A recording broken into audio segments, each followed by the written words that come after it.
மணக்க மணக்க ஒரு தக்காளி குழம்பு வைக்கலாமா? இது இட்லி, தோசை, சாப்பாடுக்கெல்லாம் அவ்வளோ டேஸ்ட்டாக இருக்கும்.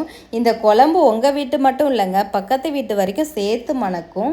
சட்டையில் எண்ணெய் ஊற்றுக்கோங்க. கடுகு, கருவேப்பிலை, உளுத்தம்பருப்புலாம் போட்டு தாளிச்சிக்கிட்டு ஒரு மீடியம் சைஸ் வெங்காயத்தை போட்டு நல்லா வதக்குங்க.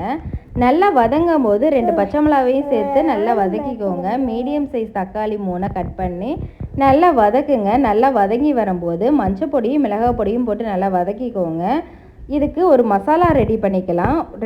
ரெண்டு பீஸ் பட்டை ஆட் பண்ணிக்கோங்க. கொஞ்சமாக தேங்காய், சீரகம், சோம்பு, 4-5 பல் பூண்டு நல்லா விழுதாக அரைச்சி அதோடு ஆட் பண்ணிக்கோங்க.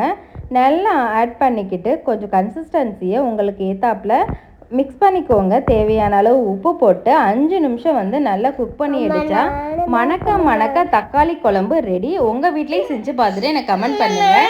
இதே மாதிரி இன்ட்ரெஸ்டான வீடியோஸ்க்கு என்னோட பேஜை ஃபாலோ பண்ணிக்கோங்க. பாய்.